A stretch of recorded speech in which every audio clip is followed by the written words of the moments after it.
Google Translate tells me these are Nongshim kimchi spicy mild spicy ramen. Thanks, Google. Unfortunately, because somebody won every arcade game in sight, I didn't have as much room in my luggage for noodles as I wanted. But I managed to grab this one last pack of ramen before we left. I obviously recognize them as Shin, but I've never seen this variety in the States before, and I'm always down to try different types of beloved noodles. Though I do want to point out how funny it is that I ended up bringing home Korean ramen from a trip to Japan.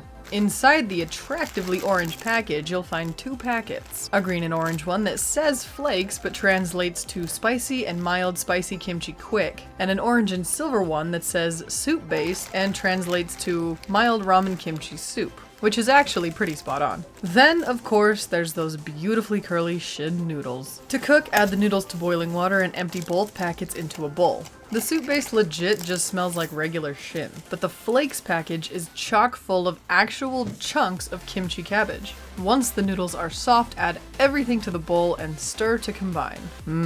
Just look at those chunkies. These smell awesome, like a milder Shin ramyun. And the noodle pull is everything I'd expect from a Nongshim product. What matters though is how they taste. So it's time for my first bite, which is definitely different from regular old Shin. There's this sour element that really takes you off guard, and a tanginess that actually makes it insanely good. It's not as spicy on the front end, but the flavor has such a unique combination of a little sour and a little spicy. It's delicious. Now, I've been dying to try these little pieces of cabbage since I noticed them, not only because they're weird, but because I weirdly love rehydrated cabbage. It's like eating tiny rehydrated kimchi. I'm a huge fan.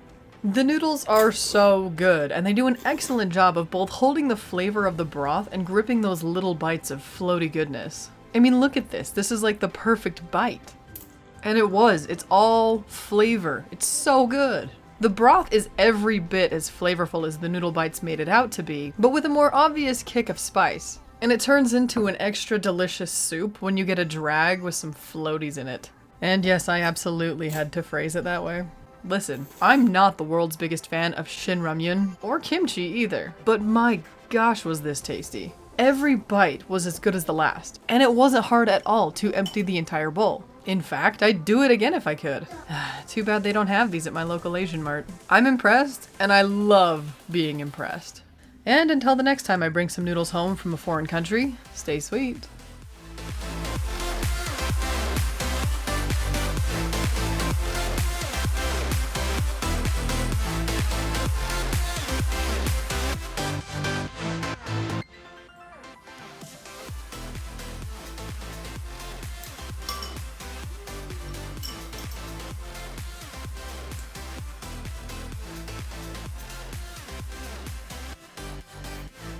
Funny side note, several times while translating the packages, it would translate spicy to emperor, and I think that's beautiful.